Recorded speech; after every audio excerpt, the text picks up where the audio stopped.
नमस्कार, मैं doctor MS. Gupta हूँ, मैं रेफरल्स हॉस्पिटल में सीनियर ऑर्थोपेडिक कंसल्टेंट। आज मैं कुछ आपके सामने शोल्डर इंजरीज के बारे में बताना चाहूँगा। शोल्डर इंजरीज हमने पिछले 10 साल में देखा है कि ये इनका नंबर बढ़ता जा रहा है, क्योंकि रोड ट्रैफिक एक्सीडेंट्स काफ़ी होने लगे हैं इंडिया में। ख़ास तौर पे बाइक एक्सीडेंट्स, जब भी बाइक एक्सीडेंट होता है और ड्राइवर या पीछे पिलियन राइडर गिरता है नीचे, तो उसमें बहुत चांसेस होते हैं शोल्डर इंजरी के होने के। तो शोल्डर इंजरी करके फ्रैक्चर्स हो जाते हैं और कई बार मल्टीपल फ्रैक्चर हो जाते हैं शोल्डर जॉइंट के अंदर। उनको इलाज करना काफ़ी मुश्किल होता है और कई बार जैसे इंडिया में इग्नोरेंस होती है, लोग बोन सेटर्स के पास चले जाते हैं या अपना घर का इलाज करते हैं, तो वो टेढ़ा मेढ़ा जुड़ जाता है और वह हमारे पास बाद में आते हैं, महीने बाद, 2 महीने बाद, 3 महीने बाद, जबकि उस टाइम इनका फ्रैक्चर का इलाज नहीं हो सकता।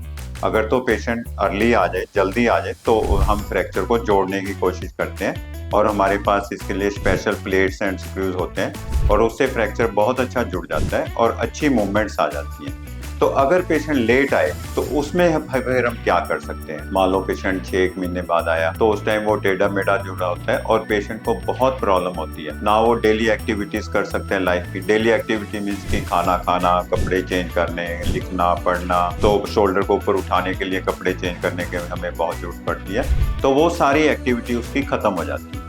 और रात को पेन बहुत होता है, जब वो स्लीप में होता है तो पेशेंट सो नहीं सकते।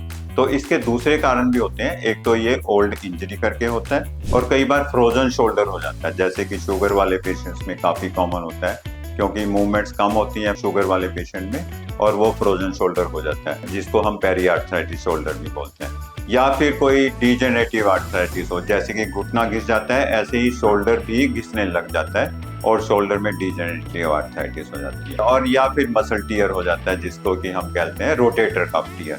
अब इन सब का एक इलाज जो सबसे ज्यादा सक्सेसफुल इलाज है, वो है शोल्डर रिप्लेसमेंट। आपने सुना होगा, अगर आपने नहीं सुना तो जैसे आपने सुना है कि टोटल नी रिप्लेसमेंट या टोटल हिप रिप्लेसमेंट हो जाता है, पुल्ले चेंज हो जाते हैं, घुटना चेंज हो जाता है, ऐसी शोल्डर जॉइंट जो है वो चेंज हो जाते हैं आजकल, जिसको हम बोलते हैं टोटल शोल्डर रिप्लेसमेंट या टोटल शोल्डर आर्थोप्लास्टी।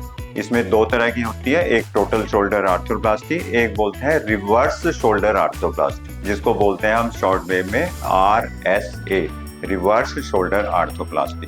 तो इसके बहुत अच्छे परिणाम है और हमने सक्सेसफुली ये ऑपरेशन हमने रेफरल्स हॉस्पिटल में शुरू कर दिया है और कई पेशेंट्स में हम ये कर चुके हैं और ये बहुत ही अच्छे रिजल्ट्स देता है। जिनको पेशेंट को काफ़ी पेन होता है, शोल्डर ऊपर नहीं उठता, रात को नींद नहीं आती, तो इसमें पेशेंट्स की ऑलमोस्ट फुल मूवमेंट्स आ जाती हैं। पेशेंट आगे पीछे चला सकता है, ऊपर नीचे कर सकता है, कपड़े चेंज कर सकता है और सबसे इम्पॉर्टेंट ये है कि पेन फ्री हो जाता है और पेशेंट एक नॉर्मल लाइफ जी सकता है।